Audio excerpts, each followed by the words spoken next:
আজকের এই ভিডিওতে আমি যে ইনফরমেশন দেবো সেটা গোটা ইন্টারনেট খুঁজে ফেললেও আপনারা এই ধরনের ইনফরমেশন কোথাও পাবেন না, এটা আমি গ্যারান্টি দিয়ে বলতে পারি।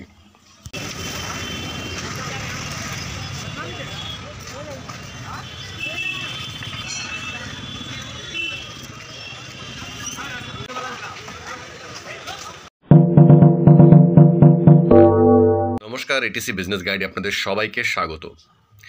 প্রথমে যে ভিডিওটা দেখলেন, এই ভিডিওতে আপনারা হয়তো বুঝতে পারলেন আমি ঠিক কী দেখাতে চাইলাম। এটা বড়বাজারের কোনো একটা ছোট্ট অংশের ভিডিও। গোটা বড়বাজার ঘুরলে এই একই রকম দৃশ্য সব জায়গাতেই প্রায় দেখা যাবে। কি আছে না, অনেকগুলো দোকান বসে রয়েছে এখানে, ছোট ছোট ডালা সাজিয়ে অনেকে দোকানদারি করছেন। এই যে ডালা সাজিয়ে যারা দোকানদারি করছেন, এর মধ্যে 99% মানুষ হচ্ছেন অবাঙালি। হয়তো 1% থাকতেও পারেন বা নাও থাকতে পারেন, সবসময় থাকেন না, কখনো কখনো দু একজনকে আমি দেখতে পাই, বাদ বাকি 99% এখানে কিন্তু আছেন যারা অবাঙালি। এখানে যারা ব্যবসা করছেন তারা এমন নয় যে বহু বছর ধরে এখানে ব্যবসা করছেন, এমনও মাঝে মাঝে দু একজনকে পাই যারা হয়তো এক সপ্তাহ আগে এসেছেন এবং এখানে বসে ব্যবসা করতে শুরু করেছেন, দেশ থেকে এসেছেন, এসে ব্যবসা করছেন।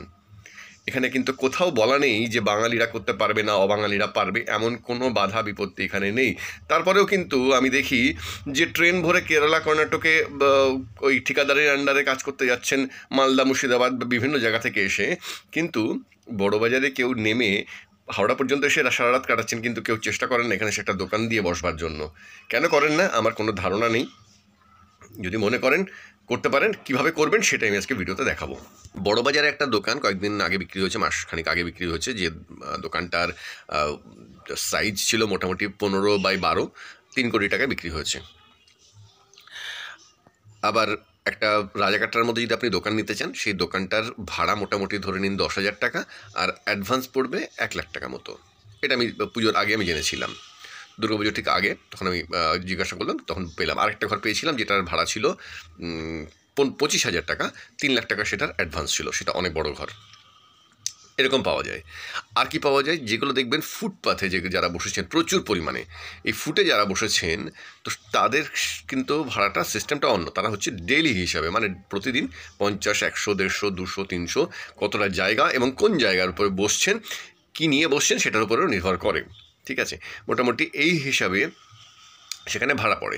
আর যারা দেখবেন যে অস্থায়ীভাবে বসেছেন, কিন্তু ওই একটা ঘুমটি টাইপের বানিয়ে নিয়েছেন, সেক্ষেত্রে কিন্তু তারা যারা কিনে রেখেছে, মানে ওগুলো বিক্রি হয়, ওগুলো হস্তান্তরিত হয়। সরকারিভাবে কিছু নয়, বেসরকারিভাবেই হয়। সেখানকার লোকাল লোকজনকে টাকা পয়সা দিতে হয় এবং যারা আছেন, মানে যার জিনিসটা যিনি বিক্রি করছে তাকে পয়সা দিয়ে ওগুলোকে কিনতে হয়।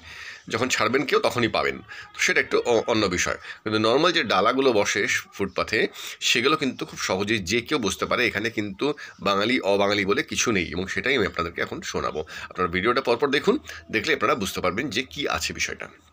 কথা জিজ্ঞেস করবো, বলছি কি যে এইসব দিকে যে ঘুমটি বা ডালা ফালা যেগুলো দেয়, যে ঘুমটি ডালা যেগুলো আছে, এগুলো ভাড়া পাওয়া যায়? বা ডালা যদি কেউ দেয় সেগুলো কি ভাড়া টাড়া পাওয়া যায়? তো কেউ দেবে তবে পাওয়া যাবে না। ডালা টালা যেগুলো রাস্তার পাশে যেগুলো বসে, যে ডালা দেওয়া হয় যেগুলো, হ্যাঁ, ওরা মানে যেরকম আপনার যা ডালা আছে, এটা তো ধরুন পার্মানেন্ট। না, পার্মানেন্ট কোনো নেই। না, সেটা বুঝতে পেরেছি। সেটা মানে যেটা আছে, আবে এটা ছেড়ে যাবে, হ্যাঁ, তো আপনাকে বিক্রি করে চলে যাবে, এরকম।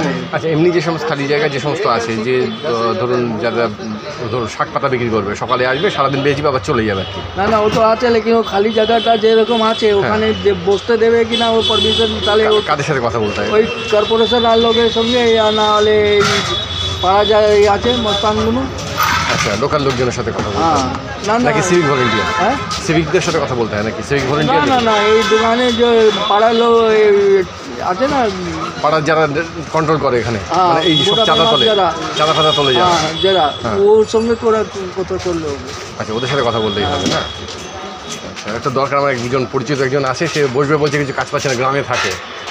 ঠিক আছে, আমি কথা বলে দেখছি। হ্যাঁ, তো অনেকরা আছে যে বাইরে থেকে, গ্রামের থেকে বাইরে এসে সকালে যে এরকম ফুল বিক্রি করে, শাক পাতা বিক্রি করবে বলছে, তরকারি বিক্রি করবে, তারপরে ওরা চলে যাবে।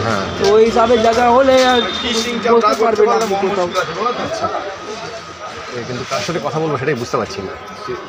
তাহলে আপনি কাজ করুন, ওনাকে জিজ্ঞেস করুন, দাঁড়িয়ে আছে না, ওনাকে জিজ্ঞেস করুন, তো উনি জায়গা যেতে পারে, তো এখানে ওখানে বসে যাবে। আচ্ছা, এক মিনিট কথা বললাম, 1 মিনিট কথা বলতাম।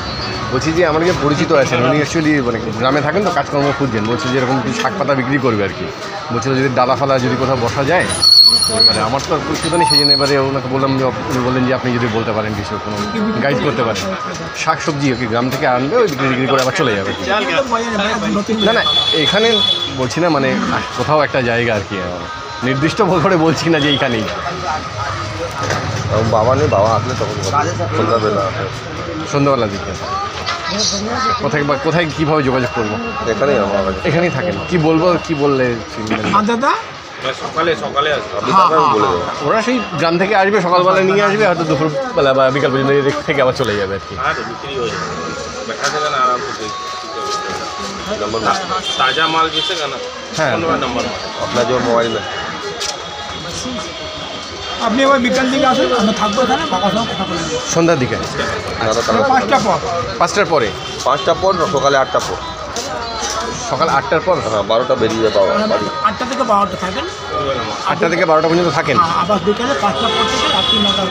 তাহলে কালকে আসবো, কারণ আমি যতক্ষণ থাকবো না মার্কেটে, আমি চলে যাবো কালকে, তাহলে আসবো আবার। ঠিক আছে, থ্যাংক ইউ। এতক্ষণ যে ভিডিওগুলো আপনারা দেখলেন, এগুলো পুরো ভিডিওটার কিছু কিছু অংশ দেখালাম, কারণ আমি জানি আপনারা পুরো ভিডিও দেখবেন না, স্কিপ করে চলে যাবেন। সে কারণের জন্য আমি ভিডিওর কিছুটা অংশ কেটে কেটে দেখালাম, এবং মুখ না দেখানোর বিশেষ কারণ আছে বলে আমি তাদের মুখগুলো দেখালাম না।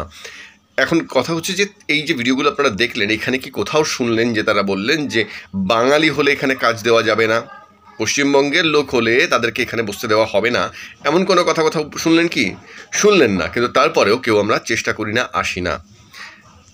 এখানে আরেকটা কথা বলে রাখি, এই ভিডিওটা হয়তো দেখে অনেকে আবার আমাকে ফোন করতে শুরু করবেন, প্লিজ ফোন করবেন না, কারণ আমি এই কাজগুলো করে দেবো না। আপনাদের যদি প্রয়োজন হয় আপনারা নিজেরা যোগাযোগ করে নেবেন। আমি পথটা দেখিয়ে দিলাম, বাকিটা আপনাকে নিজেকে করে নিতে হবে। ভিডিওটা যদি মনে হয় যে হ্যাঁ ইনফরমেটিভ, আপনাদের কাজে লাগতে পারে বা আপনার আশেপাশে কারো কাজে লাগতে পারে, তাহলে একটু শেয়ার করে দেবেন। আজকের মতো ভিডিওটা শেষ করছি। ভালো থাকবেন, সুস্থ থাকবেন।